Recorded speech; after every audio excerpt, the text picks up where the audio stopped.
بسم الله الرحمن الرحيم يا شيطان تنكولوچنا مفتوچاچو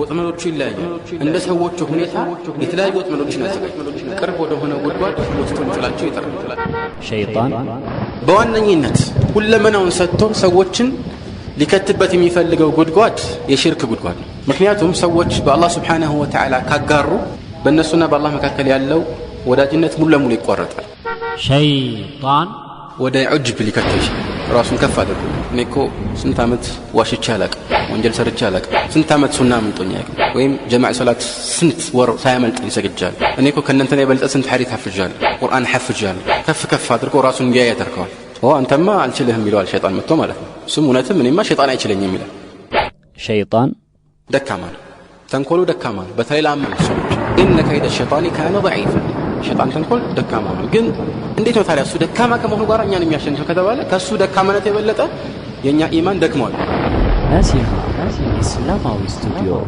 አድራሻችን ስልክ ቁጥር 0958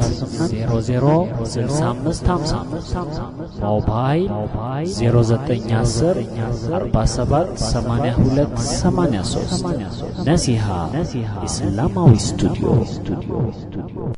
الحمد لله رب العالمين وبه نستعين ونصلي ونسلم على أشرف الأنبياء والمرسلين وآله وصحبه أجمعين وبعد عندما يتوقعوا الله سبحانه وتعالى سويسنا لزيه مدر ياما تبت واننيا ألاما يتنيوچو يبلت يتشالنا ملكام سران دم يسروا لما فتنوا ليبلوكم أيكم أحسن عملا تاريا يحفتنا يتموال عندهن وشتنيوچ እውነተኞችም እንዲለዩ በየመንገዱ ላይ የሚቀመጡ የፈተና ማለፊያ ምልክቶች መሰናክሎች ወይም ጋሬጣዎች ይኖራሉ ለዚህም ነው በቁጥር አንድ ደረጃ ከሚጠቀሱት የሰው ልጆች መሰናክሎች መካከል ኢብሊስ ወይም ሸይጣን ዋነኛው ነው ኢብሊስ ሰዎችን ለማጥመም ገና ከመጀመሪያውኑ ቃል ገብቶ በመሐላ ተገዝቶ ዝቶ ነበር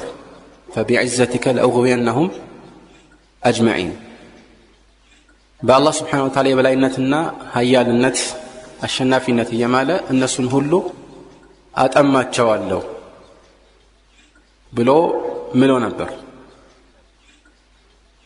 ታዲያ ከዚህም ጋር ያይዞ በተለያዩ መንገዶች እነሱን እንደሚያጠማቸው ተናግሮ ነበር ثم لآتينهم من بين أيديهم ومن خلفهم وعن أيمانهم وعن شمائلهم ولا تجد أكثرهم شاكرين በቀኛቸውም በኩል በግራቸውም ከፊታቸውም ከኋላቸውም መጣባቸዋለሁ ብሎ በተለያዩ አቅጣጫዎች የሰዎችን ዝንባሌ በማስተዋል ከስህተት ውስጥ ለመጣል ጥረት እንደሚያደርግ በመዛት ተናግሯል ግን ይህ በቀኝ በግራ ሲባል በትክክል በቀኝ በግራ እጅ በኩል መምጣት አለ መምጣት ላይሆን ይችላል የተፈለገበት ሰዎች በሸይጣን ሲሸነገሩና ሲታለሉ በርካታ ምክንያቶች እንዳሉ የታወቀ ነው ከነዚህ መካከል በዋናነት ልንጠቅሳቸው የምንችላቸው በርካታ ጉዳዮች አሉ ግን በጥቅሉ አንድ ማስተዋል ያለብን ነገር አለ እሱም ሸይጣን የሰዎችን ዝንባሌ በማስተዋል ወደሚቀለው አቅጣጫ ይጎትታቸዋል ከታላላቅ የእስላም ሊቃውንት ከተገኙት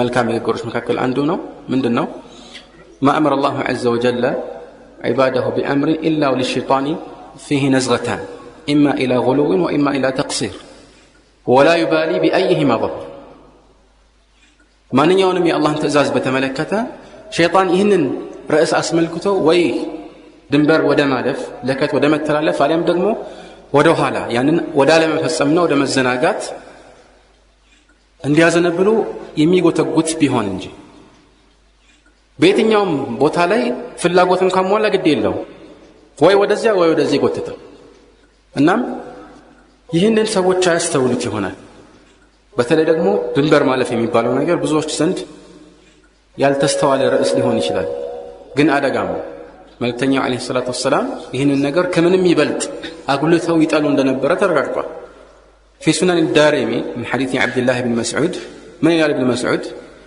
ما رأيت على المتنطعين أشد من رسول الله عليه الصلاة والسلام وما رأيت أشد عليهم من أبي بكر وإني لأرى عمر أشد خوفا لهم أو عليهم أنا كرسول صلى الله عليه وسلم يبلت متنطع هونو سووش لاي أنكر أقوام يالله ولا أقوم ويم على يهم يلا متنطع يميبالو كتازو ውጭ ሌሎች ነገሮች ለመፈጸም የሚጣጣር ድንበር አላፊ ጋሊ የሆነ ነው።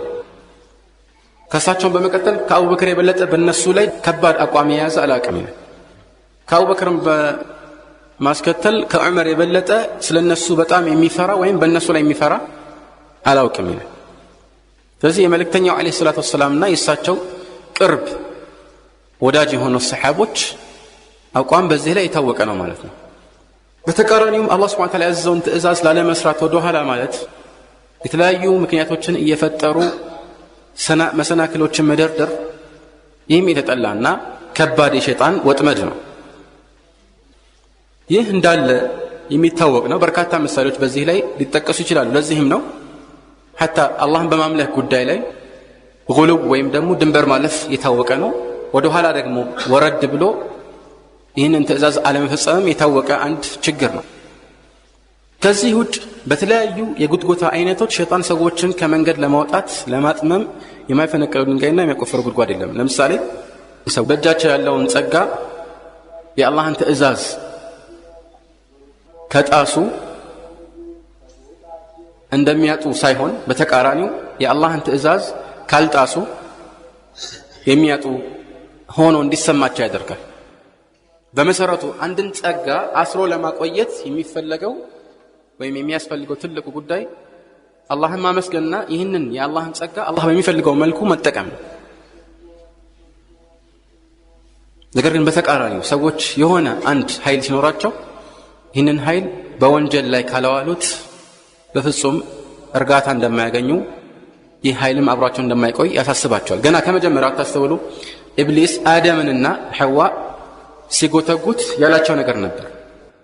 ما نهاكما ربكما عن هذه الشجرة إلا أن تكونا ملكين أو تكونا من الخالدين ملائكة እንዳትሆኑ ወይም ደግሞ ዘውታሪ ሁለተኛ የማይሞት እንዳትሆኑ ነው የተከለከላችሁት። አላህ የከለከላቸውን ነገር በጥሩ መልኩ ቀርጾ ያሳያቸዋል። ይሄ የሸይጣን ተንኮል ነው። መጥፎን ጥሩ አድርጎ ለሰዎች ማሳመር፣ ጥሩን ደግሞ መጥፎ አድርጎ እንዲጠሉት ማድረግ። የገንዘብ ባለቤቶች በዚህ ገንዘብ መጥፎን ነገር ካልሰሩ ወይም ደግሞ ይሄንን ካልሰሰቱ እና ካልነፈጉ ገንዘባቸው ከነሱ ጋር የማይቀር ሆኖ እንዲሰማቸው ያደርጋቸው። የስልጣን ባለቤቶች በስልጣናቸው ተጠቅመው ሰዎችን ካልጨቆኑ ስልጣናቸውን እንደሚያጡ ይጎተጉታቸዋል። የእውቀት ባለቤቶች ይህንን እውቀት ይዘው ካልኮሩ ወይም በዚህ እውቀታቸው መጥፎን ካልሰሩ ደረጃቸው እንደማይታወቅ ይነግራቸዋል። በተለያዩ መልኩ ሰዎችን የሚጎተጉትበት መንገድ እንዳለው የታወቀ ነው። ነገር ግን ሰዎችን ሸይጣን ሲጎተጉት ወዴት ነው የሚጠራቸው? ምን አይነት ወጥመድ አዘጋጅቶላቸው? ወጥመዶቹ ይለያያሉ። እንደ ሰዎቹ ሁኔታ የተለያዩ ወጥመዶችን አዘጋጅቷል።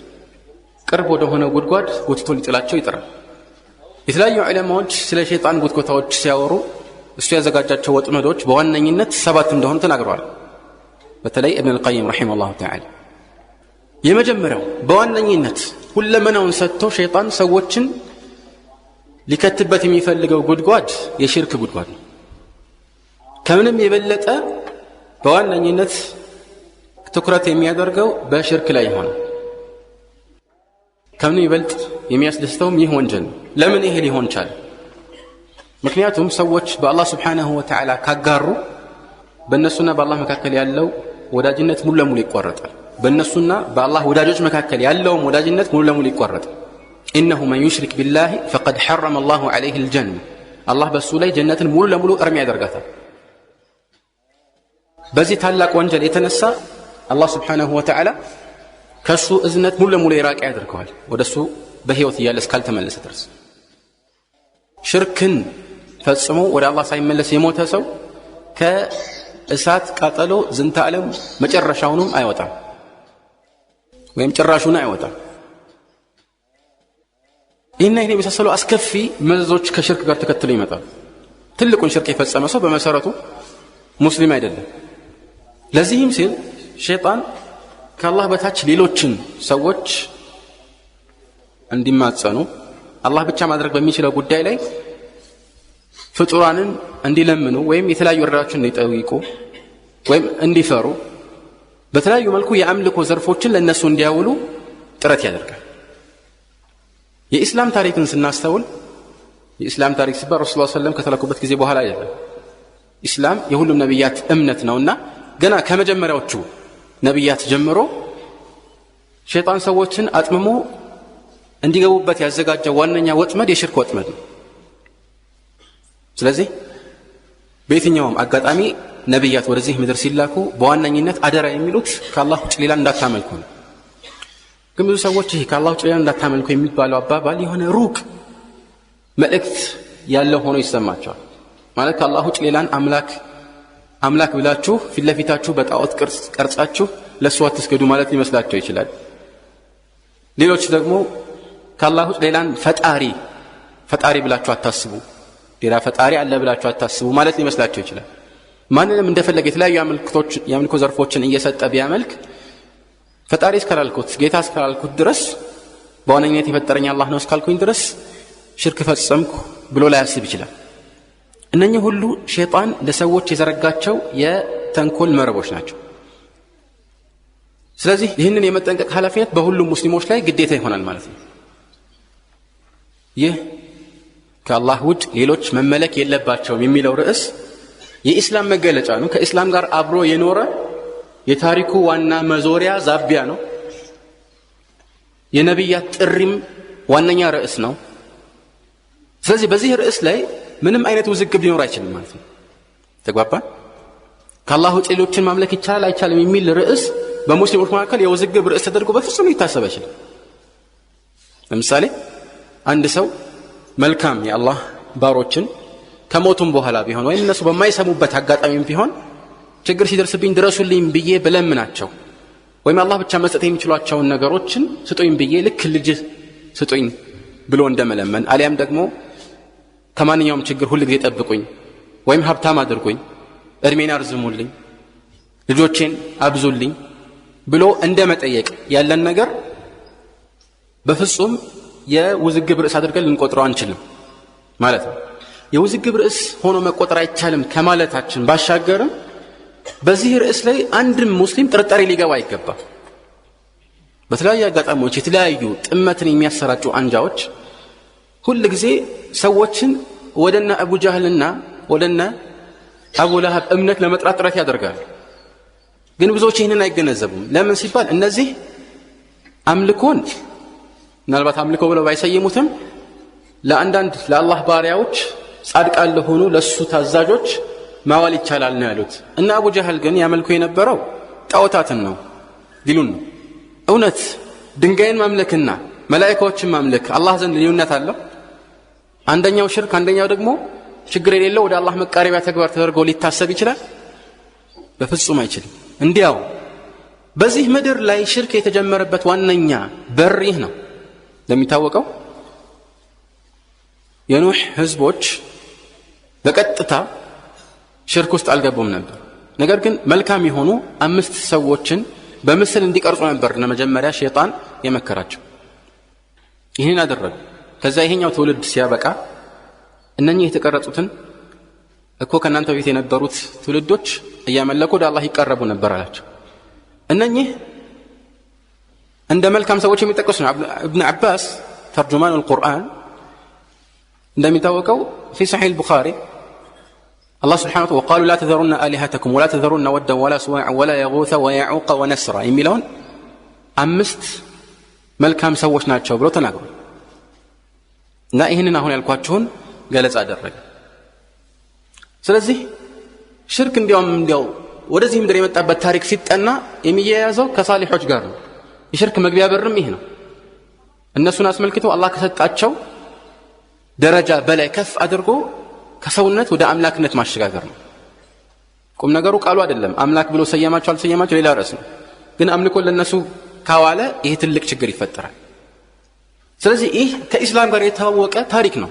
ረሱላህ ሰለላሁ ዐለይሂ ወሰለም ሌሎች ነብያት ከህዝቦቻቸው ጋር ጠብ ውስጥ የገቡበት ዋነኛ ምክንያት መልእክተኛው በተለያዩ ጦርነቶች ላይ ከነ አቡ ለሃብና ከሌሎች ከአቡ ጀህልና ከሌሎች ጋር ጦር ሰብቀው የተጋጠሙበት ዋነኛ ርዕስ ይህ ነው።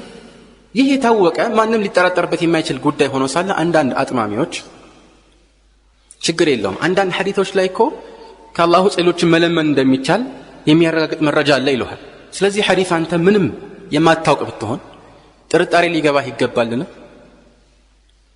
ስለ ሐዲሱ ዝርዝር ሁኔታ ስለ ሰነዱም ይሁን ስለ መትኑ መልስ መስጠት አትችል ይሆናል። ግድ የለም ሁሉም ሰው በአንድ ጊዜ ስለ ውሸት ምንነት በዝርዝር ሁኔታ ላያውቅ ይችላል። ግን በጥቅሉ ካወቅ ነው የኢስላም መርሆና መገለጫ ጋር የሚጋጭ ነጥብ እስከሆነ ድረስ እውነት ላይሆን እንደሚችል በእርግጠኝነት ማመን አለብን። መልስ እንዴት ነው የምንሰጠው ሌላ ርዕስ ነው። እኛ መልስ ባንሰጥ መልስ የሚሰጥ ሰው ወይም የሚችል ሰው አለ። ተሰጥቶም አልቋል። ድሮ ነው አዲስ ነገር አይመጣም። ስለዚህ በየትኛውም አጋጣሚ ረሱል ሰለላሁ ዐለይሂ ወሰለም አንድን ሰው በሌለበት ወይም የሞተን ሙታን በሌሉበት መጥራት ይቻላል ብለው ተናግረዋል ወይም ይሄን የሚጠቁም ነገር አስተምረዋል ብሎ ቢናገር ይህ ሐዲስ ውሸት እንደሆነ ማጣራት አያስፈልግም። በቀላሉ ታውቃለህ። ከኢስላም ዋነኛ ህልውና ጋር የሚጋጭ አስተምሮት ስለሆነ ማለት ነው። እንዴት እንዲህ ይላል? ለምን ይሄ ሐዲስ ውሸት ሆነ? እሱን በዝርዝር ሁኔታ አንድ አዋቂ ሰው ሊያስረዳህ ይችላል። ለምን እንደዚህ ምናቸው? አንዳንድ ጊዜ አንዳንድ አንጃዎች በአሁኑ ሰዓት ለምሳሌ እንደ አህባሽ እንደሚባሉት ቡድኖች ሰዎችን ከተውሂድ ብርሃን ወደ ሽርክ ጨለማ ለማምጣት ጥረት ያደርጋሉ። ይህን ሲያደርጉ ደግሞ የተለያዩ ማምታቻዎችን ይጠቀማሉ። ግን እነዚህ ማምታቻዎች ለማያውቅ ሰው እንኳን ማምታቻ ሆነው ሊቀርቡ አይገባም ነው አባባሌ። ዝርዝሩን ባታውቅ እንኳን እንዴት ከኢስላም ዋና ህልውና ጋር የሚጋጭ ነገር እውነት ሊሆን ይችላል? አላህ Subhanahu Wa Ta'ala ከመጀመሪያ እስከ መጨረሻ ቁርአን ላይ በተለያዩ ቦታዎች ላይ ከአላህ ውጭ ሌሎችን አትለምኑ ነው የሚለው። ከቁረይሾች ጋር የነበረው ኩፋር ቁረይሽ ጋር የነበረው ጥል ይህ ነበር። ولا تدع من دون الله ما لا ينفعك ولا يضرك فإن فعلت فإنك إذا من الظالمين وإن يمسسك الله بضر فلا كاشف له إلا هو وإن يردك بخير فلا راد لفضله وأن المساجد لله فلا تدع مع الله أحدا. هنا مثل የተለያዩ የቁርአን አንቀጾችን ቆጥረህ አትዘልቃቸው። إن تدعوهم لا يسمعوا دعاءكم ولو سمعوا ما استجابوا لكم ويوم القيامة يكفرون بشرككم ولا ينبئك مثل خبير. ብትጠሯቸው አይሰሟችሁ፣ ቢሰሙ እንኳን መልስ ሊሰጧችሁ አይችሉም ወይም ሊያሳኩላችሁ አይችሉም። ويوم القيامة يكفرون بشرككم የቂያማ ቀን ደግሞ በዚህ በሽርካችሁ ይክዳሉ። ሽርክ ነው ማለት ነው። ስለዚህ ነገር ደግሞ እንደ አዋቂ እንደ አላህ የሚነግርህ ማን አለ? አላህ Subhanahu Wa Ta'ala ይሄ ነገር ሽርክ ነው ብሏል። አላህ Subhanahu Wa Ta'ala ሰዎችን ጠላት አድርጎ የተለያዩ ህጋትን በእነሱ ላይ የደነገገውና ያጠፋቸው በዚህ ጥፋት ምክንያት እንደሆነ የታወቀ ሆኖ ሳለ ዛሬ እንደገና ወደ መጀመሪያው የጃሂልያ ህይወት እንድንመለስ ጥሪ ይደረግልናል። ይሄ የማይመስል ውድቀት ነው። የሽርክ አይነቶች ብዙ ናቸው። ከነሱ መካከል በዋነኝነት የሚጠቀሰው ዱዓ ነው። መልእክተኛው አለይሂ ሰላቱ ወሰላም في حديث النعمان بن بشير الدعاء هو العبادة ይላሉ كما عند الترمذي وغيره في السنن. الدعاء هو العبادة دعاء ማለት እሱ ነው ዒባዳ። የዒባዳ ዋነኛ መገለጫ አላህ በቁርአን ላይ وأعتزلكم وما تدعون من دون الله وأدعو ربي عسى ألا أكون بدعاء ربي شقيا فلما اعتزلهم وما يعبدون.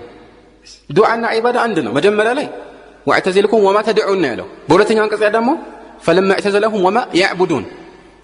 አንድን አካል በምንም መልኩ አላህ ብቻ በማድረግ በሚችለው ርዕስ ላይ ድረስልን ብለን ከጠየቅ ነው ወይም ደግሞ ከለመን ነው እርዳታም ከሱ ከሻን ይህ ዒባዳ ነው፣ አምልከነዋል ማለት ነው። እሱን አምላክ ብለን ሰየም ነው አልሰየም ነው። ይህ ነው የአላህን መብት ሌላ አሳልፎ መስጠት። እንደ ሽርክ ያለ ትልቅ በደል እኮ የለም። ለምን አላህ Subhanahu Wa Ta'ala ከማን የበለጠ አምልኮ የሚገባው ለራሱነቱ ለሱነቱ ሲባል ፈጣሪ ስለሆነም የአምልኮ ባለቤትም ስለሆነ ይህንን የአላህን መብት አሳልፎ ለሌሎች መስጠት ደግሞ የበደሎች ሁሉ ትልቅ በደል ነው። ለምን ظلم የሚባል وضع الشيء في غير موضعه ነው። አንድ ነገር ያለ ቦታው ማስቀመጥ ነው። ለዚህ ነው إن الشرك لظلم عظيم የተባለው። ተውሂድ ደግሞ የፍትህ ሁሉ ፍትህ ነው። የሚገባው ነገር በሚገባው ቦታ ማስቀመጥ ነው። የተውሂድ ሰዎችም የፍትህ ሰዎች ናቸው። شهد الله أنه لا إله إلا هو والملائكة وأولو العلم قائما بالقسط لا إله إلا هو العزيز الحكيم ይህ ነው የፍትህ መገለጫ አላህን ብቻ ማምለክ የእስላምም ዋነኛ ነጸብራቅ ይህ እኛ ከሌሎች እምነቶች የምንለይበት ዋነኛ ርዕስ ምንድነው ከአላህ ውጭ ሌላን አናመልክም ነው ወደኛ የተላከው ታላቁ ነብይም ቢሆን ከረሱል ሰለላሁ ዐለይሂ ወሰለም የበለጠ ማን ታላቅ ሰው አለ ለሳቸውም ቅጣት ታህል ዒባዳ አይገባም መልእክተኛው ዐለይሂ ሰላቱ ወሰላም በቃል ደረጃ እንኳን እሳቸውን ከአላህ ጋር አንድ አድርጎ በአንድ አገባብ ውስጥ ጠቅሶ በዚህ መልኩ መናገርን አክብደው የከለከሉ ከሆነ ማሻ አላህ ወሽእት ሲላቸው አጀዐልተኒ ሊላሂ ንደን ወፊ ሪዋየትን አጀዐልተኒ ወላሂ ዒድለን እኔና አላህን አንድ አይነት አንድ ባላንጣ ታደርገናለህ ብለው ተቆጡ ምን ስላላቸው ነው አላህና አንተ የሻው ነው የሚሆነው ስላላቸው ከዚህ በበለጠ መልኩ ድረሱልኝ የሚለውስ ምን ይባል ይሄ ከባድ ነገር ነው ስለዚህ በተውሂድ ርዕስ ላይ ከተውሂድ ጋር የሚጋጭ ትክክለኛ ሐዲስ ሊኖር እንደማይችል ማሰብ የግድ ነው فماذا بعد الحق الا الضلال ተውሂድ ሐቅ ከሆነ ከዚህ ጋር የሚጋጭ ሁሉ ጥመት ነው ማለት ነው ዝርዝሩ ሳትገባ ይሄን ማወቅ ትችላለህ ከዚህም በተለየ መልኩ አላህ Subhanahu Wa Ta'ala ራሱ ያረጋግጣቸው መልካም ስሞችና የላቁ ባህሪያትን እሱ ባረጋግጣቸው መልኩ መቀበል የግድ ሆኖ ሳለ ይህንን እንዳንቀበል ወተለያዩ ጥመቶች ውስጥ የሚገፋፉ ኃይሎች ሊኖሩ ይችላሉ ይህም ራሱን የቻለ ሌላ የሽርክ አይነት ነው በመሰረቱ ሽርክ ተዕጢል ማለት አንዳንድ ዑለማዎች እንደሚሰይሙት አላህ ለራሱ ያጸደቃቸው መልካም ስሞችና ባህሪያትን በተመለከተ ልንወስደው የሚገባው አቋም እሱ ራሱን እንደሰየመው ይህንን ስያሜ ወይም እሱ ለራሱ ያረጋግጠውን ባህሪና መገለጫ ሳንቀይር ሳንሰርዝ ሳንደልዝ ሳንቆለምም ሳናጣምም አላህን ከፍጡራን ጋርም በዚህ ረገድ ሳናመሳስል ሙሉ ለሙሉ እንዳለን እንቀበል ይገባል አላህ ከፍጡራን ጋር አይመሳሰልም ይሄ መጠቀስ የሚገባው ርዕስ አይደል የታወቀ ነው በፍጡርና በፈጣሪ መካከል ምንም አይነት መመሳሰል ሊኖር እንደማይችል የታወቀ ነው حتى ቁርአን ليس كمثله شيء የሚለውን ባናውቅ እንኳን ግልጽ ነው ይህ የታወቀ ርዕስ ሆኖ ሳለ አላህ ራሱን በሰየመበት ነገር ስለሰየምን ወይም እሱ ራሱን በጠራበት ባህሪ ስለጠራ ነው አላህ ከፍጡራን ጋር አመሳሰል ነው አይባል ስለዚህ ትክክለኛው አቋም በሁለት ጠረፎች መካከል ነው ያለው የተወሰኑት አላህ ራሱን የሰየመበትና ለራሱ ያጸደቀውን ነገር አምነና ሊሉና ግን ይሄኛው እንዲህ ነው ብለው ዝርዝር ሁኔታውንም ይገልጻሉ አላህ ለራሱ ያጸደቀው ባህሪ ካለ አላህ ለራሱ ፊት እንዳለው ተናግሯል እጅ እንዳለው ተናግሯል ከዚህ ውጭ እንግዲህ ሌሎች ሲፋቶችን ትቼ ነው ለምሳሌ ዒልም ሕልም ወይም ደግሞ ረሕማ የመሳሰሉትን ትቼ ማለት ይሄ የተረጋገጠ ሆኖ ሳለ እዚህ ርዕስ ላይ እሱ ያረጋግጠው ነገር እኛ እንደምናውቀው ስለሆነ በቋንቋችን ስላናገረን እንደዚህ ነው ብለን ዝርዝር ሁኔታውን ጠቅሰን ከፍጡራን ባህሪ ጋር ማመሳሰል ራሱን የቻለ ከባድ ውድቀት ነው በተዘዋዋሪ ደግሞ አይ አላህን ከፍጡራን ጋር እንዳመሳሰል በሚል ሽፋን እንደዚህ አይደለም የተፈለገበት ሌላ ነው እያልን ትርጉሙን መቆልመምና ይህንን ርዕስ ልክ እንደ እንቆቅልሽ ግራ የሚያጋባ ርዕስ አድርጎ መቁጠር ሌላም ጥመት ነው አላህ Subhanahu Wa Ta'ala እኛን በሚገባን ቋንቋ ነው ያናገረን ነዓም ቁርአንን ያወረደው አላህ ራሱን የሰየመባቸውን ባህሪያት በተቻለ አቅም እንደምንም ሰባሰብ እየፈለግን ቀዳዳዎችን እያወጣጣን እንድንቆለምም አይደለም ሊመራን ነው يريد الله ليبين لكم ويهديكم سنن الذين من قبلكم ويتوب عليكم والله عليم حكيم الله سبحانه وتعالى ሊገልጽላችሁ እና ከናንተ ፊት የነበሩትን ሰዎች መልካም ጎዳና ሊመራችሁ ነው የሚፈልገው ይቅርም ሌላችሁ ነው የሚፈልገው ስለዚህ አላህ ሊመራን ነው የሚፈልገው እንጂ ግራ ሊያጋባን አይደለም ቁርአን ግልጽ በሆኑ አንቀጾች የተሞላ ይህ የኢስላም መርሆ ነው ይህ የኢስላም መርሆ መቼም አይቀየር ይህንን አስተውሉ ሌሎችም አስተምሩ ግራ የሚያጋባ ነገር ሊኖር አይችልም ሰዎች እንደዚህ አይነት ወጥመድ ውስጥ ቢገቡለት ሸይጣን ከምን ይበልጥ ይደሰታል ትልቁ አደጋ ይህ ነውና ትልቁም ወንጀል ይህ መሆኑ ጥርጥር የለው ከኢስላም የሚያስወጣ ወንጀልም ነው ግን ሁሉንም ሰው በዚህ አይነት አዘቅት ውስጥ መክተት ላይ ቻለው ይችላል ስለዚህ ይህንን ማድረግ ካልቻለ እንደ ሰውየው ሁኔታ ወደሚቀጥለው ወጥመድ ይሸጋገራል እሱም የቢድዓ ወጥመድ ነው ሁለተኛው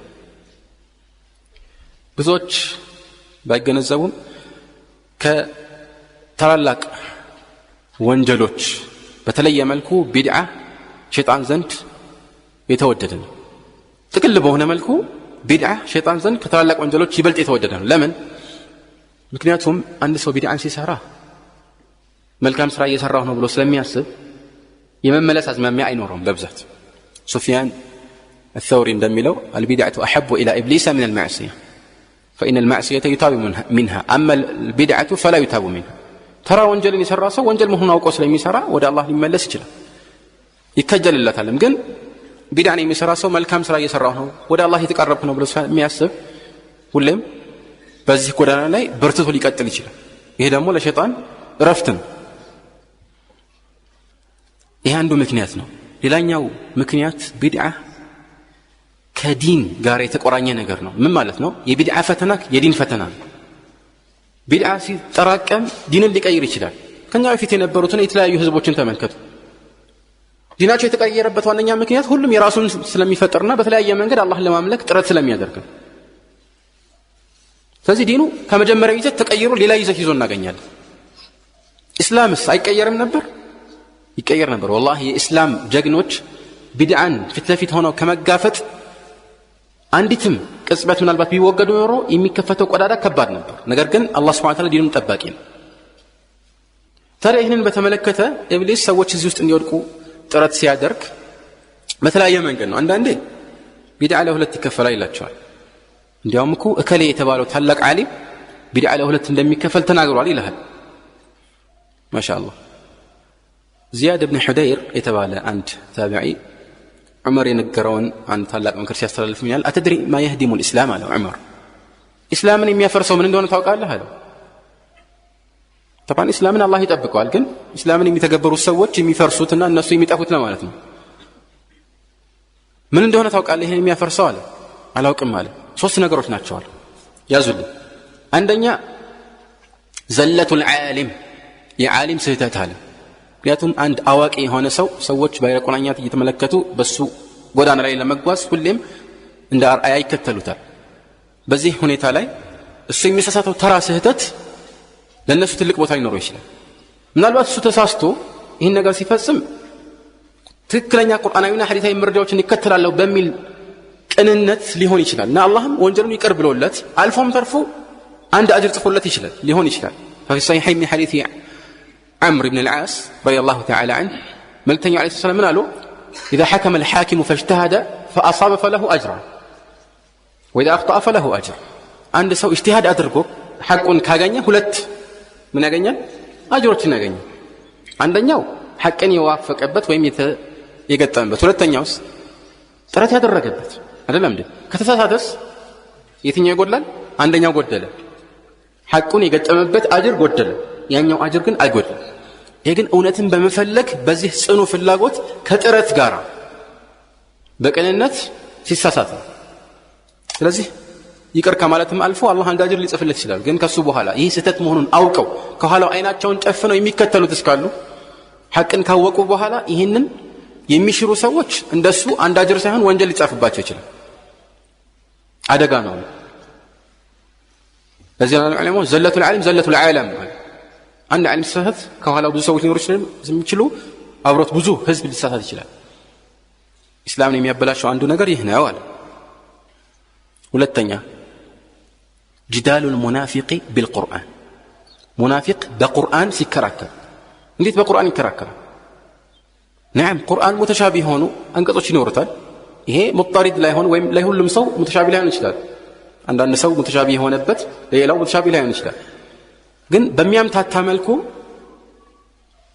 ጥቅል የሆነ ቁርአን አንቀጾችን እንደመረጃ በትክክለኛ ባልሆነ መንገድ እያቀረበ ሰዎችን ለማሳሳት ጥራዝ ነጠቅ የሆነ መንገድ ይከተላል ሙናፊቅ ሆነ ይሄም አደጋ ነው ማምታቻዎች ብዙ ናቸው እናም ከቁርአን የሆነ ነገር መዞ ያወጣ በቁንጽል እንደ መረጃ ይቀርብልህና ይሄው መረጃ አለ ከቁርአን ልክ ምን እንደሚለው ለምሳሌ ፈወይሉ ሊልሙሰሊን ለሰጋጆች ወየውላቸው ተብሏል ስለዚህ ሰላት ተውሊድ ነው እንጠራጠራለን እንዴ አላህ በቁርአኑ ፈወይሉ ሊልሙሰሊን ብሏል ስለዚህ ሰላት ተው ቢለን ይሄንን አንቀጽ የማያውቀው ያልሐፈዘው ሙስሊም الذين هم عن صلاتهم ساهون የሚለውን የሚቀጥለውን አንቀጽ ያላወቀው ሙስሊም እንኳን አይጠራጠርም ልክ ነኝ አይደለም አይጠራጠርም እንደዚህ መሆን አለብን ነው የምላችሁ ቅድም በተናገርኩት ጉዳይ ላይ አትክክል አይደል እንደዚህ ማለት ሊሆን አይችልም እርግጠኛ ነኝ እስከ ዛሬ ሙስሊሞች በአጠቃላይ በአንድነት ሲፈጽሙት የነበረ ነገር አለ ሰላት ስላሰገዱ ነው። ሌሎች የቁርአን አንቀጾችንም እናውቃለን፣ ሐዲሶች ኢጅማዕ አለ።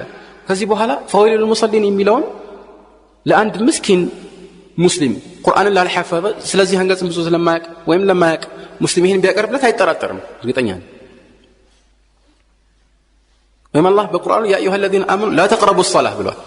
لا تقربوا الصلاة وأنتم سكارى حتى تعلموا ما تقولون። እዚህ ጋር ይቆርጠውና لا تقربوا الصلاة ብሏል። ይሄው እዚህ ጋር የሚላል ሁለት ቦታ ላይ ነው እንግዲህ ሰላትን አትስገዱ የሚለው ማለት ነው። ያምታታ አይምታታም። ሱረቱ ኒሳ ላይ ነው ያለው። የቅድሙ ሻዕማ ጁዝ ነው ግዴል ብዙ ሰዓት ፈضت። ይሄ ሱረቱ ኒሳ ላይ ያ አዩሃ الذين آمنوا لا تقربوا الصلاة ብሎ እውነቱን ነው። እንደናበራለን አንደናበር። በትክክል እንዲህ አይነት ምሳሌዎች ግልጽ ስለሆኑ ምኖቻችንም ምናልባት ላይገርሙን ይችላሉ። ግን ከዚህ የባሱ ማምታቻዎችን ከቁርአን ከሐዲስ እየመዙ እያወጡ የሚያምታቷሉ። ይሄም አንድ አደጋ ነው። ነገር ግን ሁሉ ጊዜ ሐቅን ለኡማው የሚገልጽ አይጠፋም መቼም ቢሆን። لن تخلو الأرض من قائم لله بحجته أبدا. ሶስተኛውስ ዲንን የሚያፈርስ ያለው ዑመር ማለት ነው زلة العالم وجدال المنافق بالقرآن والأئمة المضلون أو حكم الأئمة المضلين. أتمام يهونو سووش وإمريوش فرد يدين كابا لبسو يهونا ما أرد ستواتشو أواقيناتشو ثابلو سووشين ودت أمتي ميمرو أتمام يوچالو أندانوچو ويم أبزانيوچو هم بلو ليهون جل. إهم አደጋን እነዚህ ሶስት ነገሮች ትልቅ አደጋ ሆነው ሊታዩ ይገባል ማለት ነው። ተጋባን። ወደ ራሳችን ስንመለስ ረሱላህ ሰለላሁ ቢድዓ በየትኛውም ቀለም ቢቀባ ምንም አይነት ስያሜ ይሰጠው በዲን ስም የሚሰራ ነው፣ ወደ አላህ ለመቃረብ የሚሞከርበት ጎዳና እስከሆነ ድረስ ጥመት መሆኑን ተናገሩ። ይሄ ደግሞ ሙብረም በሆነ ወይም ማንም ሊክደውና ሊነቀነቀው በማይችል ጽኑ ቃል የተነገረው ኩሉ ቢድዓቲን ضلال። ይሄ እሳቸው ቃል ነው። አልፎ ተርፎ መልእክተኛው ዓለይሂ ሰላም ከማ ፊ ሰሒህ ሙስሊም من حديث جابر بن عبد الله ጁሙዓ ላይ ይህንን ሁሌ ደጋግሞት ነበር። أما بعد فإن خير الحديث كتاب الله وخير الهدي هدي محمد صلى الله عليه وسلم وشر الأمور محدثاتها وكل محدثة بدعة. ሁሌ የሚደጋገም ነበር ከማ ፊ ሰሒህ ሙስሊም። አንዴ ብቻ ተናግሮ ያለፉት አይደለም።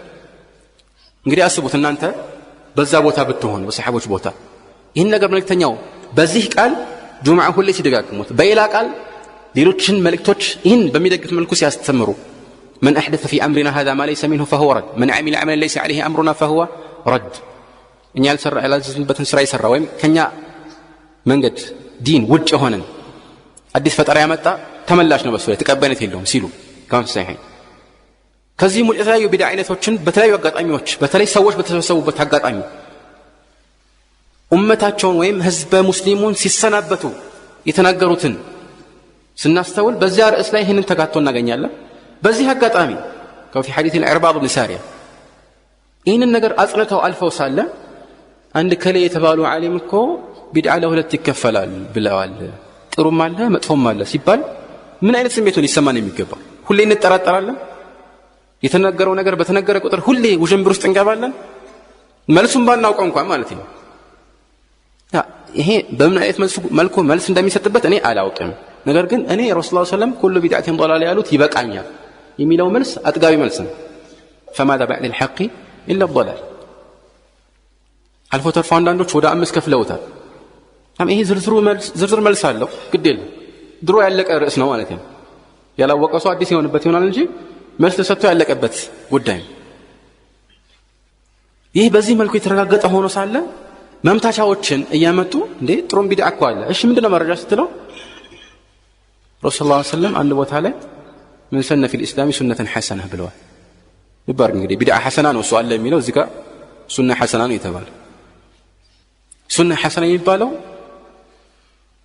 የተረሳም ይሁን የተተወ ነገርን ሰዎች እንዲሰሩት በመገፋፋት ለሰዎች አርአያ መሆን ነው የሚፈለግበት።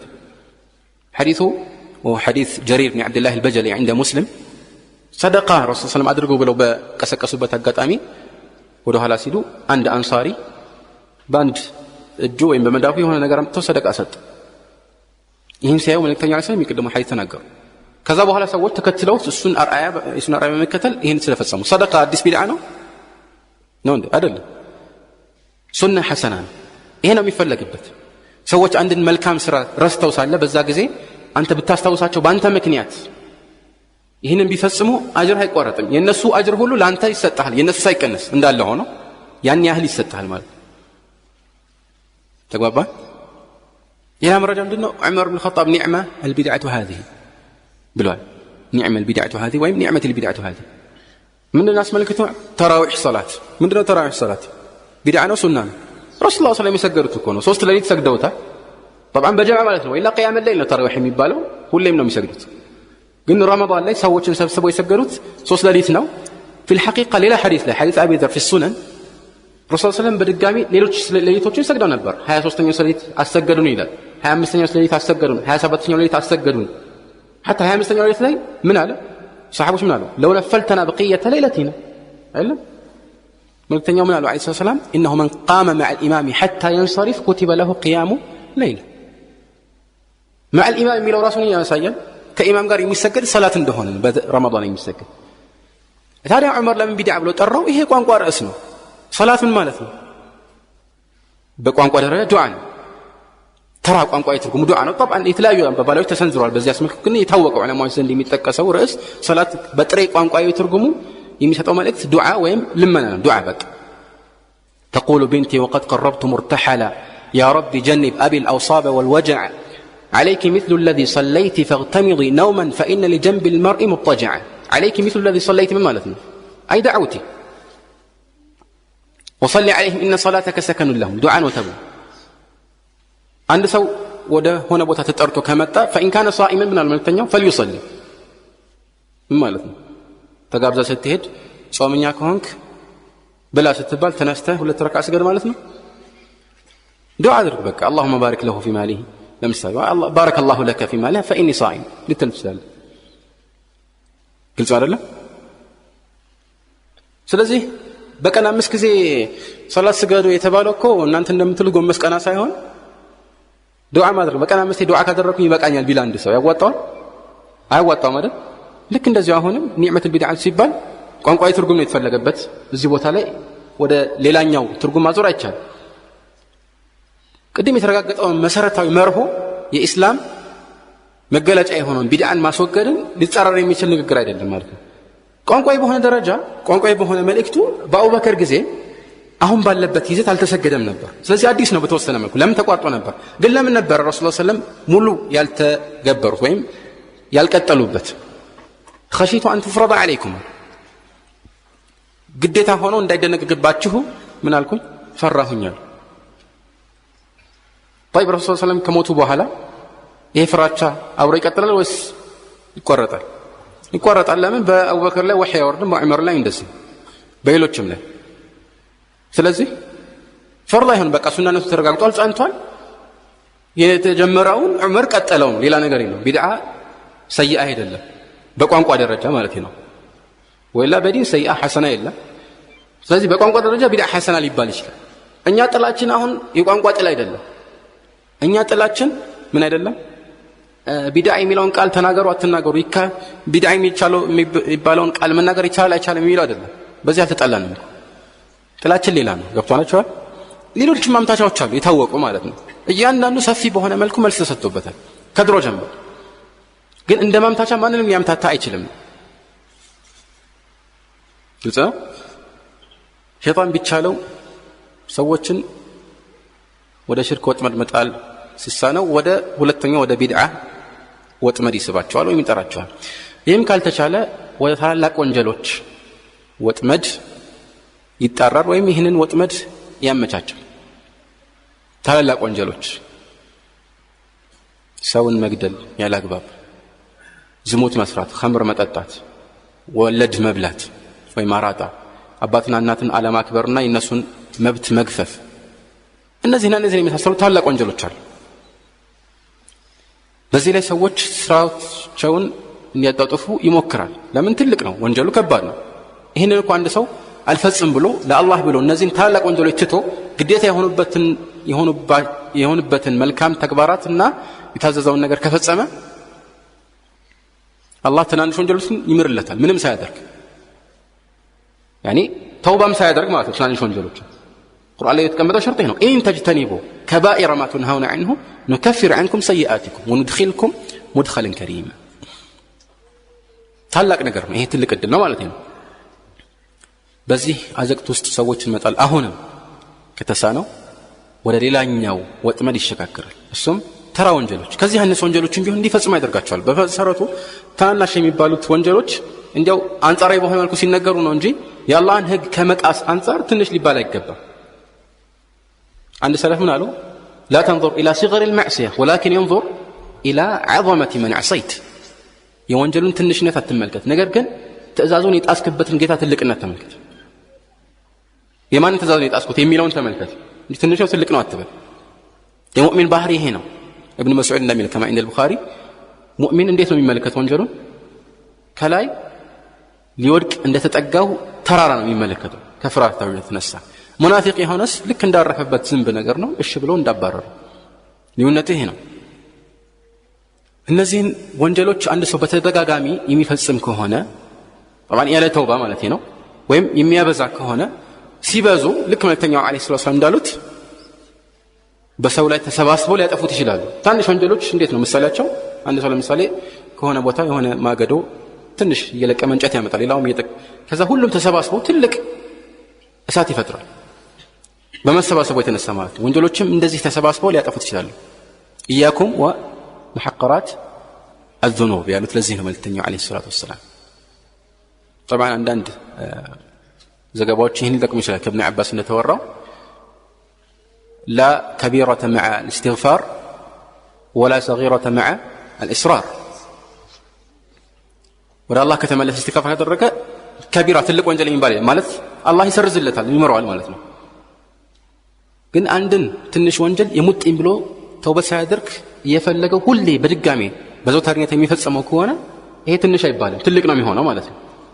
ولا صغيرة مع الإصرار።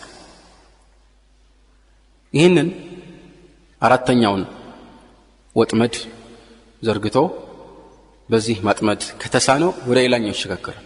ለአምስተኛው طبعا በዚህ መልኩ ስነግራችሁ ምናልባት ቅደም ተከተሉን ጠብቆ በዚህ መልኩ ይሄዳል ለማለት አይደለም፣ ግን በዋኝነት ይሄ ነው ሲስተሙ ወይም ደግሞ ስልቱ ማለት ነው።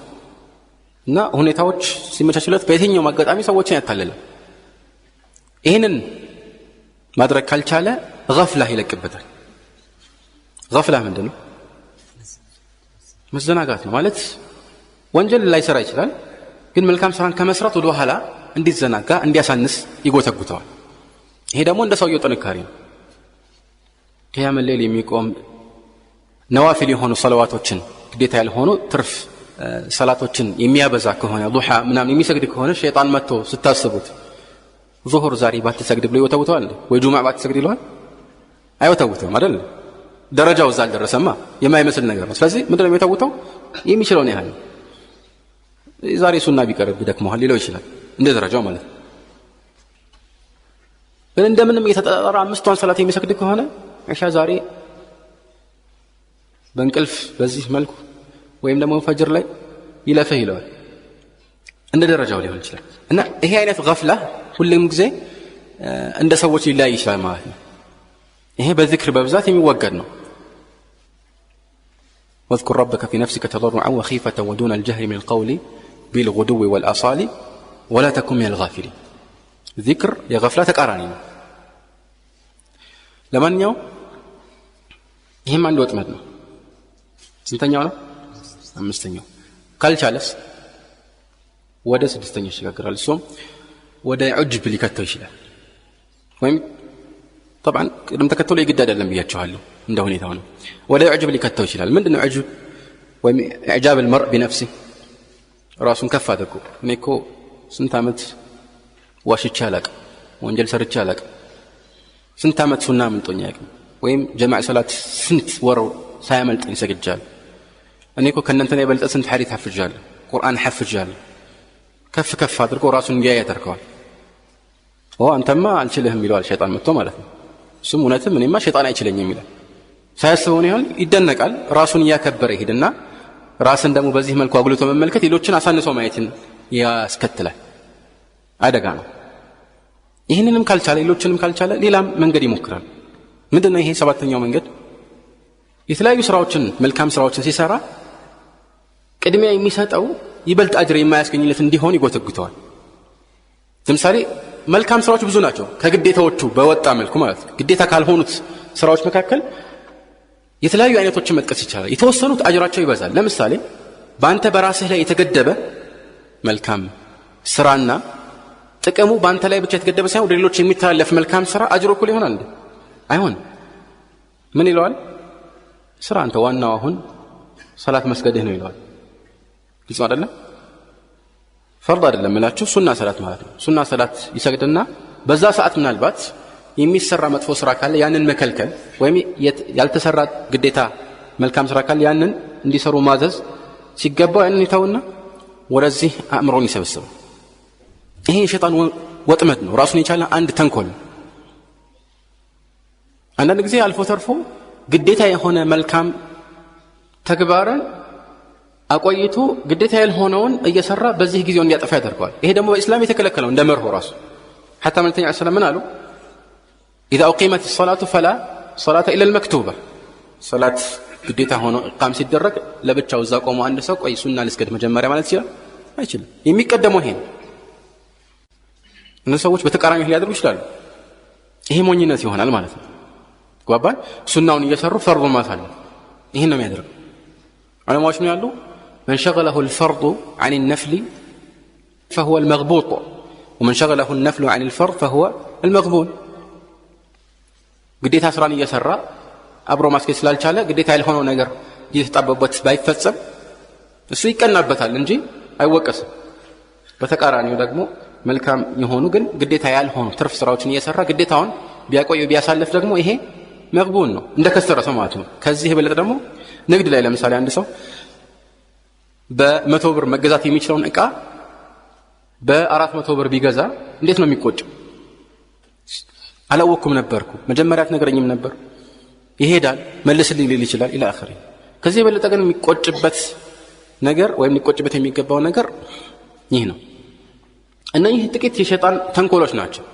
እነዚህን ተንኮሎች ሸይጣን ማራመድ የሚችልባቸው በርካታ ልምዶች አሉት ግን ከመሆኑ ጋር ደካማ ነው ተንኮሉ ደካማ ነው በተለይ ለአማኝ ሰዎች ان كيد الشيطان كان ضعيفا ሸይጣን ተንኮል ደካማ ሆኗል ግን እንዴት ነው ታዲያ እሱ ደካማ ከመሆኑ ጋር እኛን የሚያሸንፈው ከተባለ ከሱ ደካማነት የበለጠ የኛ ኢማን ደክሟል ከሱ የባሰ ደካማ ከሆነ ሁለት ደካሞች ካሉ አንድ ሊበልጠው ይችላል ሁለቱም ግን ደካማ ነው ስማቸው እና አንዱ ሌላውን ያሸንፋል አይደለም ግን አንዱ ጠንካራ ሌላው ደካማ ከሆነስ ደካማው ጠንካራውን ያሸንፍ ሚስጥሩ ይሄ ነው ማለት ነው የተለያዩ መንገዶችን በመጠቀም በተለያዩ ዘመናት ያተከበተው ልምድ አለ ተንኮሎቹ ማለት ነው እነኚህን አውቆ መጠንቀቅ ነው የሚያስፈልገው ግን ይህ ሲባል ተንኮሉ በጣም አደገኛ የሚያስፈራ ነው ማለት አይደለም ነዓም ያስፈራል ለማን ነው የሚያስፈራው ለአላዋቂዎች ለማህይማን ይበልጥ ያስፈራል ሸይጣን በጣም የሚጫወትባቸው አላዋቂዎችን ማህይማን ሁላችንም ከማህይማን ጎራ ራሳችንን ለማውጣት ጥረት ማድረግ ይጠበቅብናል ማንኛው መፍትሄ ነው እናም በጥቅሉ መልእክቱ ሸይጣን ሰዎችን ወደ እሳት ለመምራት የሚከፍታቸው በሮች አሉ እነኚህን በሮች እንጠንቀቅ ቅድም የጠቀስኳቸው በሌላ ቋንቋ ሲነገሩ ባጭሩ ማለት ነው ሶስት ነገሮች ናቸው የመጀመሪያው ሹብሃ አውረተት ሸከን في دين الله عز وجل ጥርጣሬን የሚያመጣ ሹብሃ የዲን ርዕስን የተመለከተ ማምታቻ ማለት ነው ሹብሃ የተባለው ለምንድን ነው اشتباه الحق بالباطل አይደለም እንዴ ልብ አድርጉ ሁሉ ጊዜ ጥርት ያለ እውነትና ጥርት ያለ ውሸት ሰዎች ላይ አይምታቱ ሁሉ ጊዜ ውሸትን ለማራመድ የውሸት ሰዎች የሐቅ ካባ ያለበሱት በዚህ እየጀቦኑት ነው የሚያራምዱት ሲጠቅሱ የቁርአን አንቀጽ ነው የሚጠቅሱት እውነትን ተታገኝ ይችላል ግን ይህንን እውነት በውሸት ይቀላቅሉታል አንዳንዶች ንግግራቸው እንደ ማር ሊጣፍጥ ይችላል ግን ይህ ማር በመርዝ የተላወሰ ይህ አደጋ ነው ጥርት ያለ እውነትና ጥርት ያለ ውሸት በብዛት ብዙ ሰዎች ላይ አይምታታባቸው የሚምታታው የትኛው ነው ድብልቅ ሲሆን ለዚህ ሹብሃ የተባለው አንደኛው የሸይጣን በር ይሄ ሁለተኛው ሸህዋን ስሜትን ለማርካት የሚፈጸሙ ወንጀሎች ወንጀልነታቸው እየታወቀ የሚፈጸሙ ጥፋቶች ናቸው ሶስተኛው ቁጣ ነው غضب ይህ ደግሞ غضب የሚያወርሰው ድንበር ማለፍን ነው በተለይ ሰዎችን መበደልን ያስከትላል ሰዎች ላይ ግፍ መፈጸም ያስከትላል እነዚህ የሸይጣን በሮች ሁሌ ልንጠነቀቃቸው የሚገቡ ዋነኛ በሮች ናቸው እነዚህ ተንኮሎች ከፍ ሲሉ እነዚህ ሶስት በሮች ውስጥ ዘልቆ አንድ ሰው ሲገባ የሚፈጸማቸው ወንጀሎች ብዙ ከመሆናቸው ጋር በዋነኝነት ድካ ሲደርስ ሹብሃን በተመለከተ ድካ ሲደርስ ሽርክ ይፈጽማል። ትልቁ የሹብሃ ውጤትና መዘዝ ከዲን መውጣት ነው፣ ኩፍር ወይም ሽርክ ውስጥ መግባት።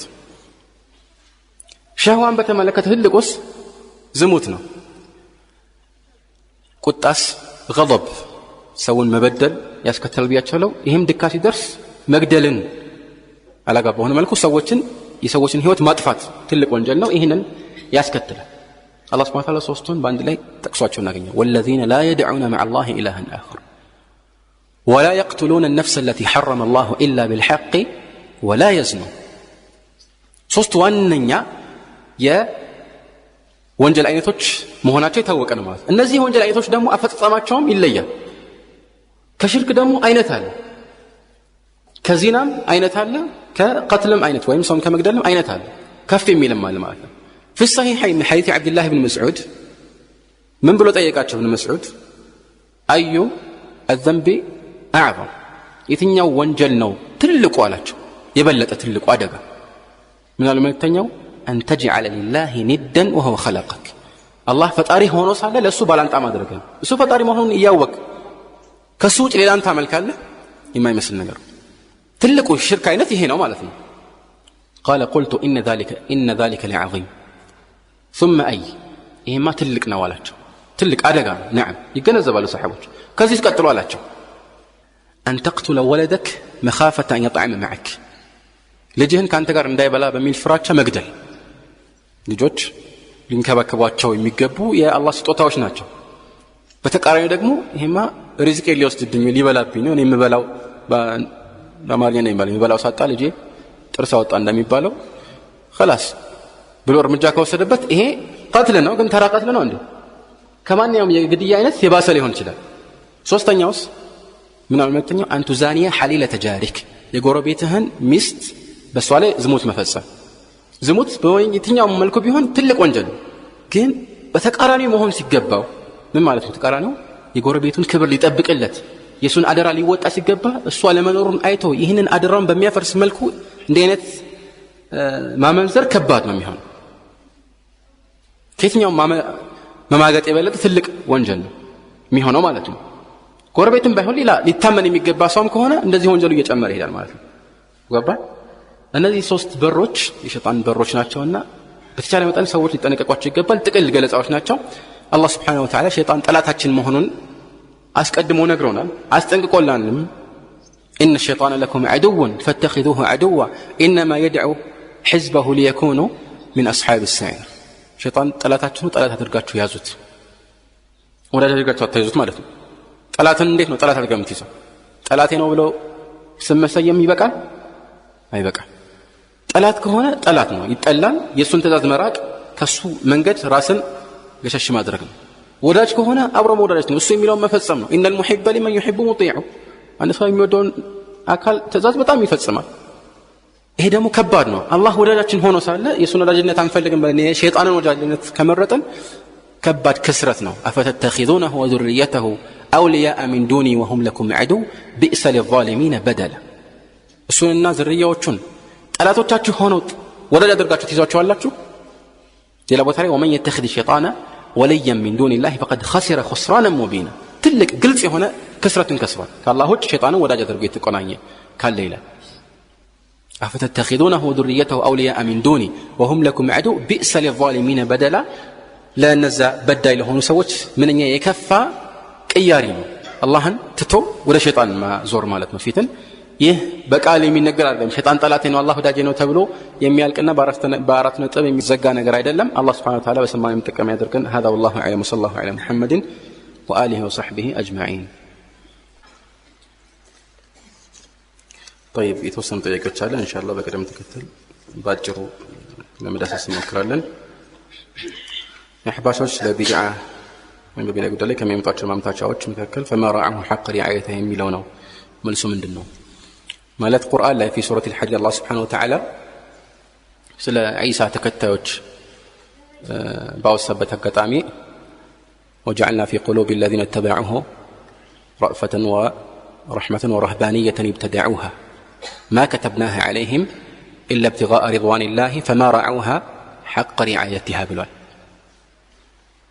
لذلك يفلقوا هنا المسألة فما رعوا حق رعايتها يساو الناس فمارنية كربت كسوة في تيالون هارقنا إلا ابتغاء رضوان الله ما كتبنا عليهم بالوال الله سبحانه وتعالى بالنسول عندنا قنباتهم قل يا الله وديتها لما يتفسموا تهين النقر به من دون يبالو باتاوي النت مالتنا كدنيا راسنا رقو بزاملكم النور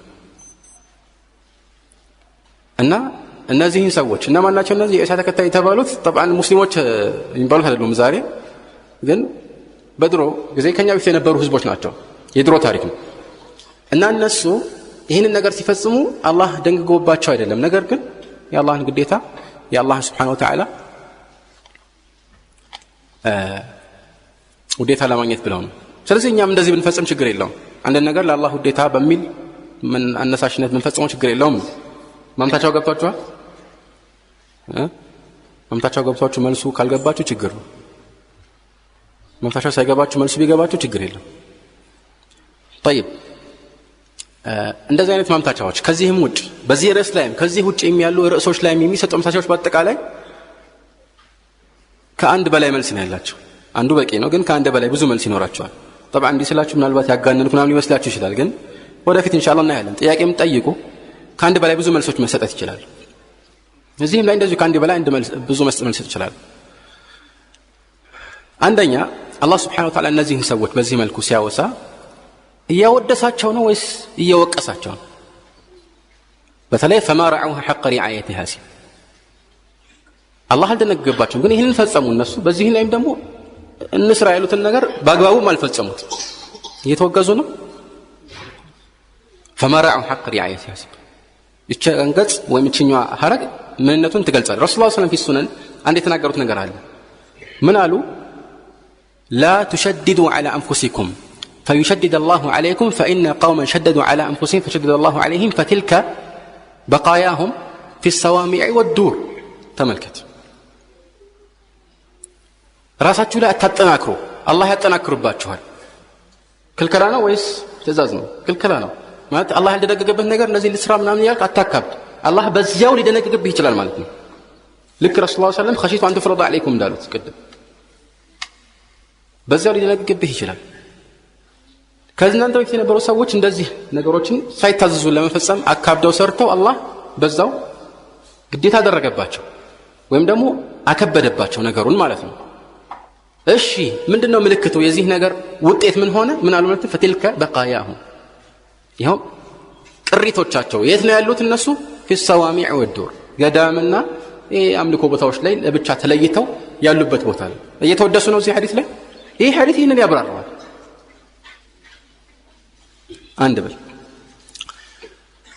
አንድ መልስ ማለት ነው ይበቃል አይደል ግን ልጨምርላችሁ ግድ የለም ሁለተኛ መልስ እሺ እየተወደሱ ነው እንበል ግልጽ አይደለም እየተወደሱ ነው እንበል ይህ ስለ ረሱላህ ሰለላሁ ተከታይ ህዝቦች ነው ወይስ ከነሱ በፊት የነበሩ ህዝቦች ከሳቸው በፊት የነበሩ ህዝቦችን እየተመለከተ ነው ከሳቸው በፊት የነበሩ ህዝቦችን ነው طيب ከሳቸው በፊት የነበሩ ህዝቦች ለኛ መረጃ ሊሆን ይችላል ስራቸው ኺላፍ አለ አይደል ግን ይሄኛ አሁን ያለንበት ርዕስ ኺላፍ ውስጥ ጭራሽም አይገባም ለምን መሰላችሁ ሸርዕ ምን ቀብለና ከኛ በፊት የነበሩት ሰዎች ሸርዕ ወይም ድንጋጌ ለኛም ድንጋጌ ይሆናል ወይ ከተባለ በሁለት መስፈርቶች ነው አንደኛ ከቁርአንና ከሐዲስ ያገኘነው ምንጭ መሆን አለበት ምንጩ የት ነው ቁርአንና ሐዲስ መጽሐፍ ቅዱስ አዲስ ኪዳን አንብበን አይደለም ተግባባን አይደለም እዛ ላይ ከኛ በፊት የነበሩ ህዝቦች እንዴት ታዘው ነበር ስለዚህ ለኛ መረጃ ይሆናል አይቻልም ቁርአንና ሐዲስ ላይ ይሄ ነገር መጠቀስ ይገባዋል ማለት ነው መጠቀሱ ነው ይሄኛው መስፈርት ተሟልቷል ተነዙለን ተሟልቷል እንበል እዚህ ቦታ ላይ ግድ የለም ማለት ነው ሁለተኛው መስፈርትስ ምንድነው በእኛ ሸሪዓ በእኛ ድንጋጌ ያንን የሚሽር አለመኖር ነው ያንን የሚሽር ካለ አለቀ ነገር ምን ጥርጣሬ የለውም ግልጽ አይደለም አላህ ያወረደው ቁርአንና የቁርአን አስተላላፊና ተርጓሚው ረሱላህ ሰለላሁ ዐለይሂ ወሰለም ያስተላለፉት ነገር ያንን የሚሽር ከሆነ አለቀ ነገሩ وأنزلنا إليك الكتاب بالحق مصدقا لما بين يديه من الكتاب ومهيمنا عليه مهيمن القرآن كما تبغى إلى نجر بك قال لك نجر قرآن شروط يشاشالو نجر قال عنده حزبوت شنيتا يعني نمنستو أهم بنيا شريعة بعديسو برسول الله عليه وسلم زرزر هجقات مسرات بدعة تفقدوا تكلكلوا ኩሉ ቢድዓቲን ضላላ። ስለዚህ ይሄኛው አባባል ውድቅ ነው ማለት ነው። ስለዚህ ከኛ በፊት የነበሩ ሰዎች ተግባር ነው ሲባል አለቀ ነገሩ። የዑለማዎች ኺላፍ ውስጥ የማይገባ ማለት በሁሉም ዑለማዎች ስምምነት መሰረት ይሄ መረጃ ሊሆን አይችልም። ለምን? መስፈርቶችን አሟላ። ኺላፍ ውስጥ ለመግባት መረጃ ለመሆን አይደለም፣ ጭራሽ ኺላፍ ውስጥ ለመግባትና የዑለማዎች ውዝግብ ውስጥ ለመግባት ራሱ መስፈርቱን አሟላ፣ እንኳን ሌላው ይቀር ነው። ሶስተኛ መልስ አላህ Subhanahu Wa Ta'ala ما كتبناه عليهم ከተበ የሚለው በብዛት ግዴታነትን ነው የሚያመለክተው ነው አይደለም? ናም ግዴታ በሆነ መልኩ አልታዘዙም ነበር፣ ግን እነሱ ግዴታ ባልሆነ መልኩ ምናልባት ተደንግጎላቸው ሊሆን ይችላል። احتمال ነው አይደለም? قوي احتمال ነው፣ ዝም ብሎ ተራ احتمال አይደለም። اذا ورد الاحتمال على الاستدلال او اذا ورد الاحتمال على الدليل بطل به الاستدلال ምን احتمال ካለ ማለት ነው። አራተኛ እንጨምራለን የተለያዩ ቁርአናዊና ሐዲሳዊ አስረጆች የሰሐቦች ጥቅል ስምምነት እና ተግባራት የነሱ ንግግሮች ሁሉ ቢድዓን ባንድ ቃል እያወገዙ ሳለ እንዲህ አይነት ማምታቻ መረጃ ሊሆን አይችልም። ይሄ ጥቅል መልስ ነው። የቀደሞች ዝርዝር መልሶች ናቸው። ተግባባን? በአንድ ርዕስ ላይ ዝርዝር መረጃዎች ተበራክተው ሳለ የሆነ ሁለት ወይም ሶስት መልእክቶች ሊያስተላልፍ የሚችል አምታች ነገርን ማቅረብ ያንን እርግጠኝነት ሊሽራው ይችላል። እርግጠኝነት በሌላ ጠንካራ እርግጠኝነት ካልሆነ አይሻርም። እርግጠኝነት በጥርጣሬ አይሻርም። ተግባባ? ይሄንን የመሳሰሉ በርካታ መልሶች ሊኖሩ ይችላሉ። ስለዚህ ማንበብ የፈለገ ሰው طبعا كتاب الاعتصام ላይ للامام الشاطبي ማየት ይችላል። ሌሎችም እንደዚህ መልሳላቸው አሳጥረው ነው እንጂ ይሄ ሌሎችም ማምታቻዎች ማለት ነው የሚጠቀሱት ሁሉ አንዳንዶቹ 12 መልስ አላቸው፣ አንዳንዶቹ 30 ምናምን መልስ አላቸው። ዑለማዎች ድሮ ጨርሰውታል። طيب ርዕሶቹ ትንሽ ይሰፋሉ። ከአርሽ በላይ ነው ካላችሁ አርሽ ከመፈጠሩ በፊት ነበር አላህ የሚሉትን አላህ ከአርሽ በላይ ስለመሆኑ በአንዳንድ አጋጣሚዎች ለመናገር እንደሞከርኩት የሚጠቀሱ መረጃዎች አንዳንድ ዑለማዎች እንደሚሉት 1000 ወይ 2000 ሊደርሱ ይችላሉ። በዝርዝር ሲታይ ማለት ነው። መቁጠር ይከብዳል አላህ ከፍጥረት ዓለሙ በላይ ስለመሆኑ። ነገር ግን እነዚህን መጥቀስ ስለሚከብድ አንዳንድ ዑለማዎች በአይነት መደቧቸው። መረጃዎቹ በዝተው ማለት ነው። ገብቷቸዋል አይደል? በአይነት መደቧቸው። ለምሳሌ الرحمن على العرش استوى አንድ ቦታ ላይ 6 ቦታ ላይ ደግሞ ثم استوى على العرش የሚለውን አንድ የመረጃ አይነት አደረጉት። እዚህ ላይ የሚጠቀሱ ውዥንብሮች እንዳሉ አውቃለሁ። አብሽሩ። መልሶቹ ደግሞ ቅድም እንዳልኳችሁ ነው። ይሄ አንድ ነው ብሎ في السماء የሚለው አገላለጽ አሚንቱ መን في السماء እንደሚለው في صحيح مسلم حديث معاوية بن الحكم السلمي أين الله ستبا في السماء እንዳላችሁ እንደዚህ አይነት አገላለጾች ደግሞ رحموا من في الأرض يرحمكم من في السماء ألا تأمنوني وأنا أمين من في السماء كما في الصحيح حديث أبي موسى እነዚህ ደግሞ አንድ መረጃ ናቸው። አንድ ላይ እናርጋቸው አይደል? ሁለት አይነት መረጃዎች። አንዳንድ ነገሮች ወደ አላህ እንደሚወጡ ከተነገረ ወደ አላህ ወጣ ከተባለ አላህ ከላይ ነው ማለት ነው አይደለም? إليه يسعد الكلم الطيب تعرج الملائكة والروح إليه እንት አይደለም? አንዳንድ ነገሮች አላህ ወደ ላይ ወደ እሱ እንደሚያነሳቸው برفعه الله إليه ከሱ ዘንድ ደግሞ ወደ ታች እንደሚወርድ تنزيل الكتاب من الله ተግባባን? ከአርሽ በላይ እሱ ዘንድ እንደሆነ መጠቆሙ في الصحيح من حديث أبي هريرة رسول الله صلى الله عليه وسلم قالوا لما قضى الله الخلق كتب في كتاب فهو عنده فوق العرش إن رحمتي سبقت غضبي فهو عنده فوق العرش قلت لا هي عندية للان بتالي في لمثال سورة الأعراف ما جرش عنك اسم درميله إن الذين عند ربك ما ناتشو ملائكة ناتشو ملائكة ناتشو ورا الله يقرر ودا سماي لا يناتشو هذا اللي إن الذين عند ربك لا يستكبرون عن عبادته ويسبحونه وله يسجدون هي عندنا من الرجال ተግባባን? እንደዚሁም ካይነቶቹ ማለት ነው። አላህ Subhanahu Wa Ta'ala በቁርአን ውስጥ የፊርዓውን ታሪክ ጠቅሶልናል። ማን የፊርዓውን ተከታይና ማን የሙሳ ተከታይ መሆኑን እናንተ እንግዲህ ፍረዱ። ፊርዓውን ምን አለ? يا هامان ابن لي صرحا لعلي أبلغ أسباب السماوات فأطلع إلى إله موسى وإني لأظنه كاذبا ተመልከት ሃማን ገንባል ትልቅ ሰገነት አድርገልኝና እኔ የሙሳን ጌታ ብቅ ብዬ ማየት እፈልጋለሁ እስቲ አለ። ለምን? እነሱም ውሸታም ነው። ማን ነው ውሸታም ያለው? ሙሳን ማለት ነው። ሙሳ ውሸታም ስለሆነ እኔ ያረጋግጣለሁ ውሸታምነቱን ላይ ወጥቼ ማለት ነው። ሙሳ ውሸታም ያላቸው ምን ስላሉት ነው? ጌታ የት ነው ስላሉት ነው ሰማይ ነው እሱስ ምን አለ ወኢኒ ለአظنك ከذب አይደለም ውሸት ነው ብሎ አስተባበለ አይደለም ስለዚህ አላህ ከፍጥሯን ሁሉ በላይ ከአርሽ በላይ መሆኑን ያስተባበለ የፊርዓውን መንገድ ተከትሏል አላህ ደግሞ ከአርሽ በላይ ነው ያለ ደግሞ የሙሳ መንገድ ተከትሏል فأي الفريقين حق بالأمن إن كنتم تعلمون ሌላ መረጃ ረሱል ሰለላሁ ዐለይሂ ወሰለም ሌሊተ الإسراء والمعراج ወዴት ነው የወጡት ወደ ላይ ነው ወደ ታች ነው ወደ ላይ ነው አይደለም የወጡት عليه الصلاة والسلام ወደ ላይ ወጡ ይሄ ተአምር ነው አይደለም 7 ሰማያትን አለፉ ከአላህ ጋር ተነጋገሩ ያለምንም ዋስጣ ሶላት ግዴታ ሆነ ተመለሱ ሙሳ ያንተ ህዝቦች ይሄን አይችሉም እኔ ብዙ ሞክራቸዋለሁ ስለዚህ ተመለሱና አስቀንሳላችሁ 50 የነበረው 5 እስኪያደርጉ እስኪያስቀንሱ ድረስ ተመላለሱ ወደ ላይ ወደ ታች አላህ የት ነው ማለት ነው ከአርሹ በላይ ላይ ነው ማለት ነው ተግባባ ረሱላህ ሰለላሁ ዐለይሂ ወሰለም ሐዲተል ወዳዕ ላይ اللهم اشهد يعني ينكتها عليهم لا تكونوا እጃቸውን ላይ እየጠቆሙ ማለት ነው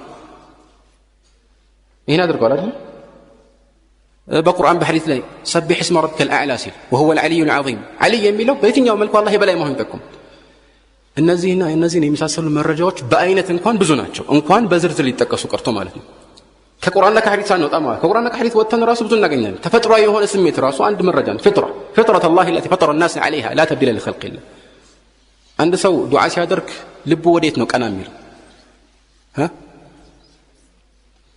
አቡ المعالي الجويني አንድ ጊዜ ቆሞ ምን ነበር كان الله ولا ما كان وهو الان على ما كان ልክ እዚህ ጥያቄ ላይ እንዳለው ማለት ነው አርሽ ከመፈጠሩ በፊት እቺ ትልቅ ማምታቻ ወይም ትልቅ በቃ ነገሩን የሚገነድስ መልስ ይመስላቸዋል ይመጣበታል መልሱን ነግራቸዋለሁ ማለት ነው ቀላል ስለሆነ እንደዚህ ያለ ያወራ አንድ حافظ الحافظ ابو جعفر الهمداني قالوا دعنا من ذكر العرش لانه يعني انما ورد ذكره في السمع من طريق السمع قال من قالوا ما قال عارف قط يا الله الا وجد ضروره تطلب العلو نحو السماء او تطلب العلو አንድ ሰው ያአላህ ካለ ሁሉ ጊዜ ልቡ ወደ ላይ ቀና ይላል ይሄን አይነት ስሜት ይሰማዋል እንደዚህ አይነት ተፈጥሯዊ ስሜት ልባችን ውስጥ ተቀርጿል ምን እናድርገው ይሄን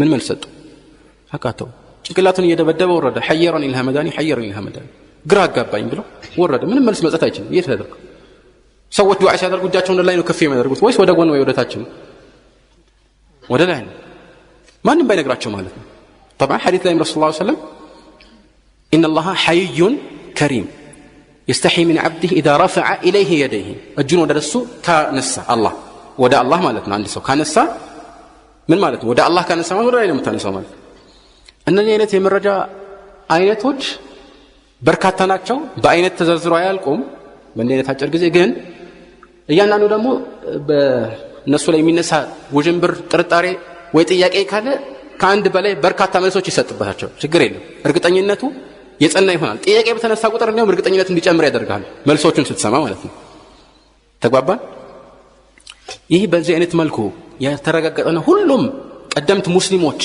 ያመኑበት ጉዳይ ሆኖ ሳለ ይህንን እውነታ ለመገንደስ አንድ ትልቅ ጥያቄ የሚያነሱት አለ ትልቅ እንግዲህ በጥቅስ ምልክት ውስጥ ነው እነሱ ዘንድ ማለት ምንድነው እሺ አላህ Subhanahu Wa Ta'ala አርሽ ከመፈጠሩ በፊት የት ነበር ይላል ምንድነው መልሱ አላቀም ምን በቀልቅ ምን አገባው እስላ እኛ አሁን አላህ Subhanahu Wa Ta'ala ሰማያትና ምድርን ከፈጠረ በኋላ ከአርሽ በላይ ሆነ የሚል አንቀጽ አገኝተናል ከዛ በፊት ነበር ምን አገባ አስፈላጊ ቢሆን ኖሮ ይነገረን ነበር አስፈላጊ ቢሆን ሰሃቦች የሚጠይቁ ነበር ተግባባ አጭር መልስ ይሄ ነው እኮ ይሄን አለማውቃችን ያወቅነው ነገር እንድንክድ ያደርገናል እንዴ